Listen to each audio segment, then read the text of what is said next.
वर्षों में अपनी इच्छा शक्ति का परिचय देते हुए नक्सलियों का समूल नाश कर दिया। जिस तरह से हथियारबंद नक्सली वर्षों में अपनी इच्छा शक्ति का परिचय देते हुए नक्सलियों का समूल नाश कर दिया। जिस तरह से हथियारबंद नक्सली वो एक तरह से लेवी वसूला करते थे, रंगदारी से लाइसेंसिंग गुंडा बनकर किसी को काम नहीं करने दे रहे थे। आज तो अब देखिए, हथियार उठाने वाले नक्सली से तो हम निपट लिए। इस आंदोलन से नक्सलवाद का कोई मतलब नहीं है। नक्सली समस्या जो पिछले 70 वर्षों से इस देश में कोई सरकार उसको समाप्त नहीं कर पा रही थी, क्योंकि किसी के पास दृढ़ इच्छा शक्ति नहीं थी। जिस तरह से कश्मीर में हमने आतंकवाद को समाप्त किया, पूरे देश भर में एक जमाने में बम विस्फोट हुआ करते थे, उसको हमने समाप्त करने का काम किया।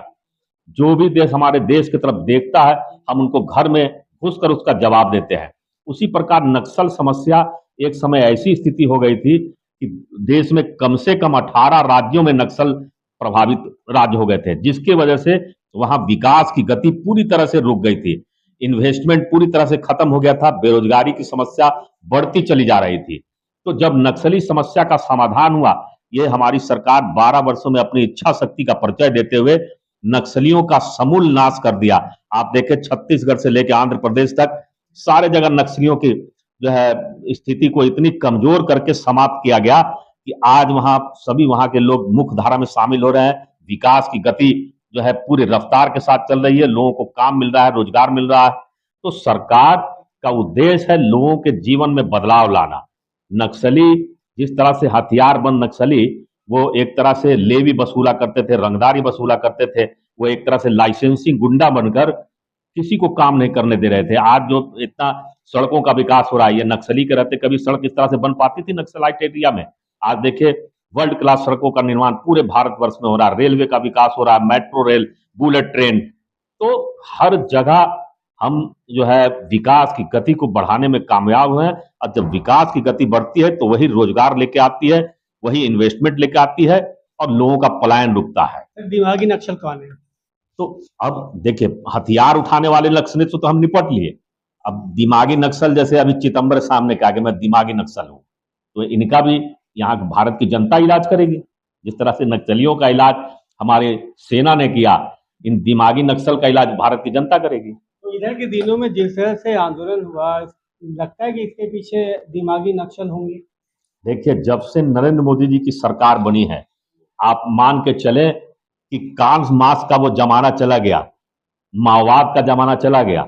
जब लोगों को लाभ मिलता है, जहां लोगों को हक मिलता है, और जब सरकारी लाभ का जो है पूरी तरह से ईमानदारी के साथ बिना कट मनी के उनको डायरेक्ट बेनिफिट से ट्रांसफर हो रहा है, जितनी भी सरकारी योजनाएं हैं उसका 100% लाभ लोगों को मिल रहा है, तो नक्सली के लिए अब जगह कहां बच रही है? गरीबों को तो उसका हक मिल रहा है, जो है बेघरों को घर मिल रहा है, अनाज योजना से सारे परिवार जो 80 करोड़ गरीब परिवारों को राशन मिल रहा है, जो समझ लीजिए कि स्टार्ट हुआ था कोरोना काल में, आज तक उनको मिल रहा है। तो पूरी तरह से आर्थिक विकास हो रहा है और 35 करोड़ लोगों को इन नरेंद्र मोदी सरकार गरीबी रेखा से बाहर निकालने में कामयाब हुई है। तो नक्सली की जगह तो ऐसे ही समाप्त हो रही है, नक्सलियों के लिए जगह कहां बच रही है? नक्सली बेरोजगार हो गए, नक्सली अब बेरोजगार हो, उनको मुख्य धारा में शामिल हो रहे हैं।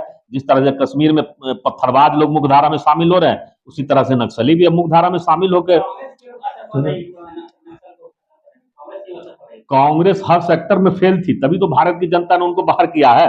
कांग्रेस कश्मीर में फेल थी, नक्सली समस्या को समाधान में फेल थी, गरीबों को योजनाएं देने में फेल थी। उनके प्रधानमंत्री ने तो खुद कहा था कि हम 1 रुपए दिल्ली से भेजते हैं तो 15 पैसे लोगों को मिलता है, तो ये 85 पैसा कहां जाता था? उस समय तो कोई भारतीय जनता पार्टी या कोई नहीं थी, सारे कांग्रेसी लोग खाते थे कट मनी के रूप में। तो योजनाएं तो बनती थी गरीबों के लिए, लेकिन वो चला जाता था कांग्रेसियों के पॉकेट में। आज बिहार में भी देख लीजिए, जितनी बड़ी बड़ी प्रॉपर्टी के मालिक है सारे पुराने कांग्रेसी लोग हैं। ये कहां से पैसा है? वही योजनाओं का ये पैसा है जो आप नजर आ रहा है बिहार में बड़े बड़े बिल्डिंग के रूप में। इन कांग्रेसी तो आप पे आरोप लगा रहे हैं कि इन्होंने देश बेच दिया, जीडीपी रेट कर दिया। आरोप लगाना बहुत आसान है, सिद्ध करना मुश्किल होता है।